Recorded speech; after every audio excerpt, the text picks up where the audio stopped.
Oke, Assalamualaikum warahmatullahi wabarakatuh. Di sini kami akan membahas tentang penerapan sistem informasi terkait e-bisnis di Indonesia, termasuk prospek dan tantangan yang dihadapi.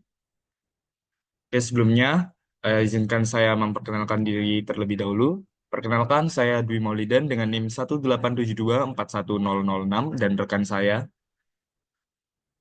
Bima Akbar Rizkullah dengan NIM 187241077. Oke, seperti yang kita ketahui, perkembangan teknologi informasi dan komunikasi telah membawa dampak besar pada berbagai aspek kehidupan, khususnya sektor bisnis.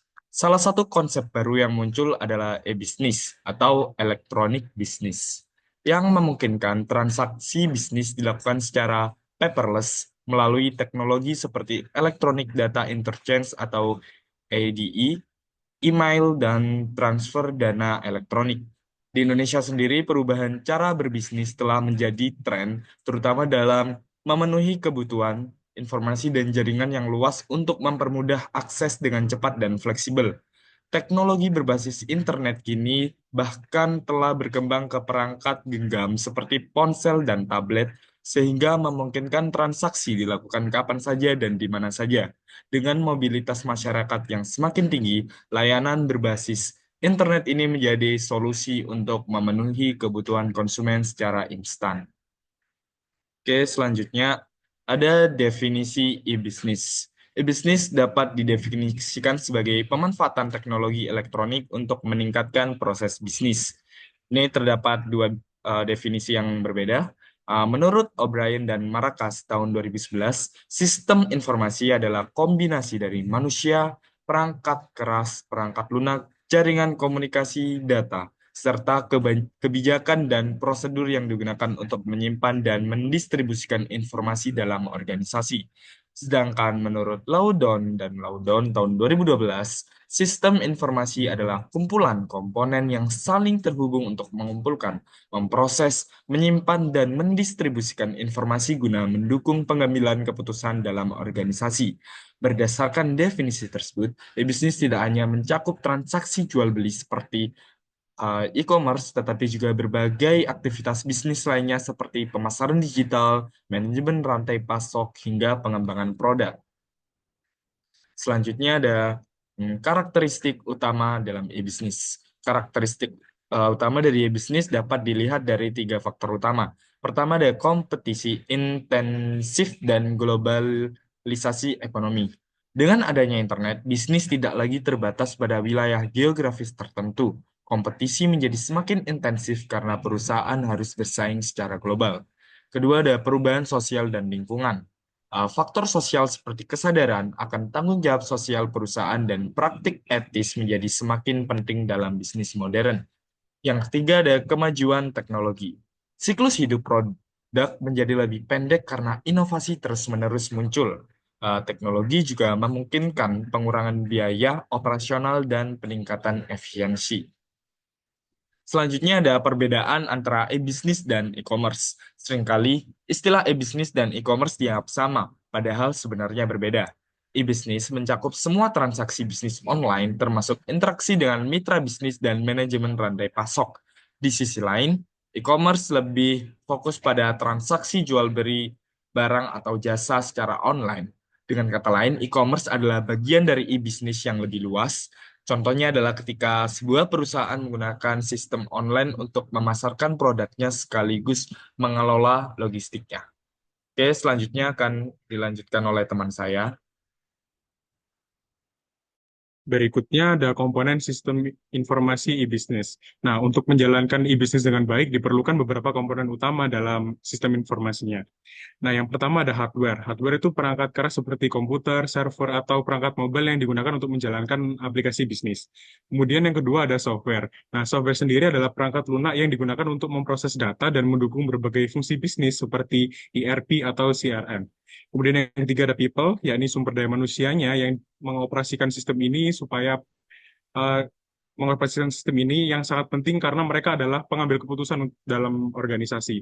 Kemudian yang keempat ada network atau jaringan. Nah, jaringan komunikasi seperti internet yang memungkinkan konektivitas antar pengguna sistem. Kemudian yang terakhir ada data. Nah, data adalah sekumpulan fakta atau nilai yang direpresentasikan dalam bentuk terstruktur atau tidak terstruktur yang dapat direkam dalam sistem informasi. Nah, data juga dapat berupa angka, teks, gambar, suara, dan bentuk lainnya dan merupakan bahan mentah yang diproses untuk menghasilkan informasi yang berguna. Boleh di next. Kemudian ada fungsi sistem informasi bisnis. Di sini ada 5. Yang satu saya sebutkan langsung. Yang pertama ada sistem informasi akuntansi yang berfungsi untuk merekam transaksi keuangan harian hingga menghasilkan laporan keuangan perusahaan. Yang kedua ada sistem informasi produksi atau SIMPRO. Ini untuk mendukung perencanaan dan kontrol proses manufaktur agar lebih efisien. Yang ketiga ada sistem informasi pemasaran atau SIMPEM. Ini untuk membantu aktivitas pemasaran seperti manajemen promosi hingga analisis pasar. Kemudian yang keempat, ada sistem informasi keuangan atau SIMCO untuk mengatur sumber daya keuangan perusahaan dan termasuk anggaran dan investasi. Kemudian yang terakhir, ada sistem informasi sumber daya manusia, yakni untuk mendukung aktivitas manajemen sumber daya manusia seperti rekrutmen hingga pelatihan karyawan. Boleh di next. Kemudian ada prospek e-bisnis di Indonesia. Gimana sih prospek e-bisnis di Indonesia itu? Nah, Indonesia itu punya potensi yang besar dalam penerapan e-bisnis karena ada beberapa alasan. Di sini saya menyebutkan 3 alasan, yakni yang pertama adalah pertumbuhan pengguna internet yang sangat pesat. Nah, sekarang makin banyak orang Indonesia yang pakai internet kan. Nah, ini itu artinya pasar online di Indonesia itu sangat besar dan terus berkembang. Nah, bayangin aja kalau jutaan orang itu bisa jadi pelanggan potensial buat bisnis online kita. Kemudian yang kedua ada tingginya mobilitas masyarakat. Nah, masyarakat Indonesia itu kan aktif banget dan sering bepergian. Kemudian mereka juga butuh pelayanan yang bisa diakses kapan aja dan di mana aja lewat smartphone mereka. Misalnya pesan makanan online, transportasi online, atau belanja online. Nah, ini tuh juga jadi peluang besar buat bisnis yang bisa nyediain layanan praktis dan cepat.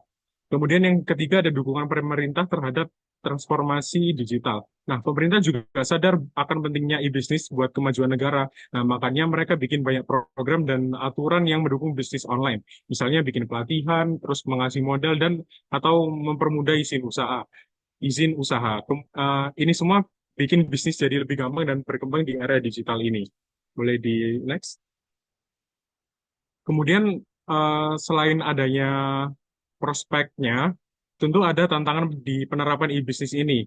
Yang pertama ada kurangnya pemanfaatan optimal oleh organisasi bisnis lokal karena keterbatasan pengetahuan atau sumber daya teknologi. Nah, banyak organisasi bisnis lokal di Indonesia, terutama UMKM, belum sepenuhnya menyadari potensi e-bisnis atau memiliki pemahaman yang mendalam tentang bagaimana mengimplementasikannya secara efektif sehingga mereka kurang mampu dalam memanfaatkan teknologi yang ada untuk meningkatkan efisiensi dan mencapai pertumbuhan.